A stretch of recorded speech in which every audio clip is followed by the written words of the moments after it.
Going on, guys? So, been out here for a long time for such little progress on this thing, but that was probably 4 hours of fiddling around. I made body mounts, got the cab permanently mounted to the chassis.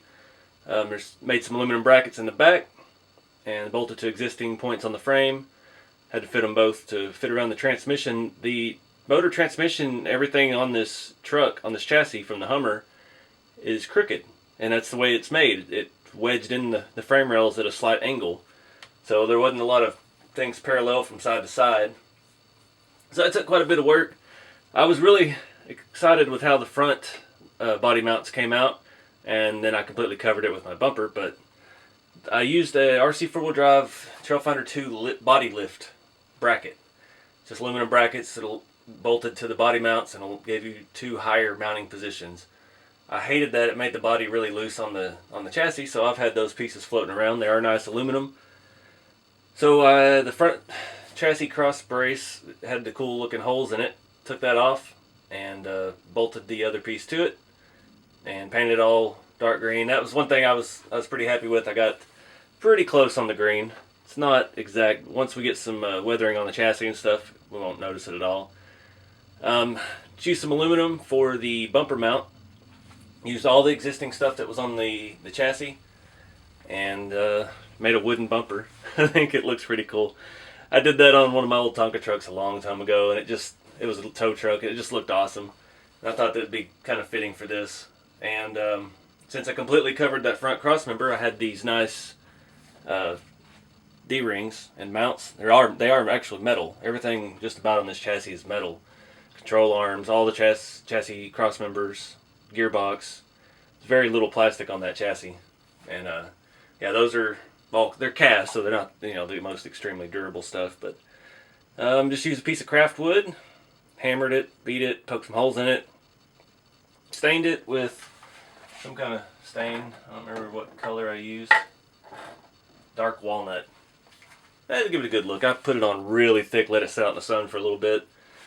It's almost dry. I don't have too much on my hands now, except from just touching the can I just looked at. So, again, the cab's mounted. I was hoping to get a little further with this, but I still don't know what kind of bed I want to do. I'm not keen. I was going to rob the mirrors and stuff off the Hummer body. I'm really not feeling that. I think they're going to look a little too modern for this. So I think we're going to have to come up with something else. Two ideas here for the window. So this being a 3D printed body, there's no windows for it. And this has wraparound front and rear glass. Horrible, horrible thing to try and have to make. But, I mean, it can be done. You just got to heat some Lexan. We can get it in there and make it fit. The back's going to be more challenging because it's a tighter radius on the wraparound back window. Another idea, I have some old, maybe 1/4-inch plexiglass. I've got to make a decision here as to what I'm going to go. Am I going to go like cool vintage army truck that's rusty and stuff, or are we going to do full Mad Max? I mean, the chassis doesn't really fit the old rusty thing, but it's a Hummer. It's independent front and rear, 4-wheel drive. Yeah. So I don't know. I've got some plexiglass. It's 1/4-inch, and I could make it look like bulletproof glass, like they would have back then. It would be angled pieces glued together. So we'd have a flat piece in the front, and then we'd have to angle pieces in the corners and kind of seal it, make it look like bulletproof glass would look. And that would be thick, and that would be kind of cool. But yeah, I don't know. Let me know what y'all think about that. It's hard to decide. I don't know what I want to do. Another option would be to armor the windows, do some kind of metal and rivets or something. But I don't know about all that. It may be too much. Because if we go that route, then we're going to need armor on the outside and machine guns and missiles. And I don't know if I want to go that far yet. But I'm happy with how I got the body perfectly straight. I measured it out. I've got plenty of room for turning. That chassis weighs so much. That chassis is probably 6 or 7 pounds by itself without a battery. So it's going to be a fun, interesting truck to drive. I do worry, this body being 3D printed, that cab, that top, that roof is very fragile. As heavy as that chassis is, if this thing were to roll more than once, it would probably just snap the roof right off of it. So definitely may have to come up with some kind of roll bar structure thing for the bed that we do. But let me get you a closer look at the bumper real quick. So again, I was pretty happy with how that came out.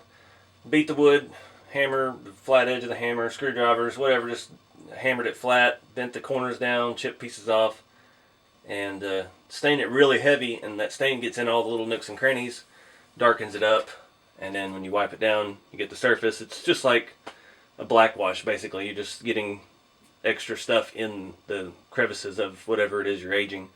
And that's how I did the entire scale garage, all the beams and stuff in it. We hammered the snot out of all that.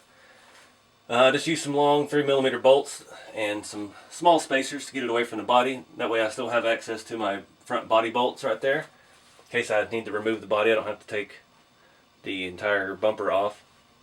The bumper mounts to existing holes where the little rubber brush guard on the Hummer that flipped up and down. It had 2 holes here. I just used one for each side because I drilled the holes. They don't line up very well, so I got one on each side to line up.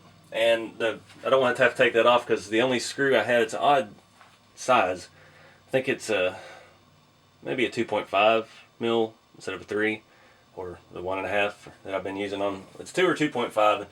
I didn't have a whole lot. I only had some hardware off of some Boom racing wheels, I think, beadlock screws that were kind of odd, but they had a scale head, and I painted them black kind of and just stuck them on there. Can't really see it, doesn't stand out looking at it from the side or anything. But anyway, yeah, it's finally looking like a real truck. Now we got to move on to the bed, figure out what we're going to do for that. I really want to do more than a flat bed. I want to do something at least with some kind of enclosure, but I don't know. Drop your comments below. I'm not looking to lengthen the wheelbase. Nothing's changing with the chassis. We're going to leave the chassis as is, so standard pickup bed length. What kind of military attachment would be cool? Yeah, and the body, if you haven't seen any of the channel before, if you're new to it, the body is 3D printed from Nightcrawlers 3D. Check him out at nightcrawlers3d.com. I've done some modifications to it, widened the front with some extra meat, and the grill is custom designed by Awesome Designs. You can find those on Shapeways still, I think. It's kind of a niche thing, but it's a really nice 3D printed part, and it makes this look a little bit different. The standard grill, I think I've got laying over here, it's just kind of boring, and it needed quite a bit of work with the smoothing on it.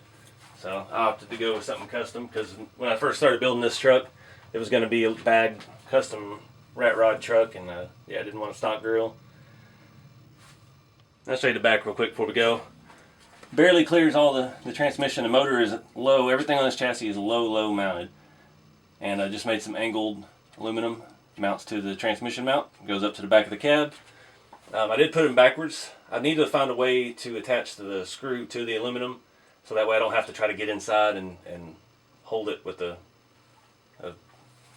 screwdriver while I put the nut on. I need that to be like a stud so we can take the front loose and then slide the cab off. Because eventually we're going to get to like putting a seat in and stuff, and we won't have access to that point anymore. But yeah, that's it. I appreciate you guys watching. Be sure to like, subscribe, and share if you like what you see on the channel. There's plenty more. I got over 500 videos. But keep it scale. I'll see y'all in the next one.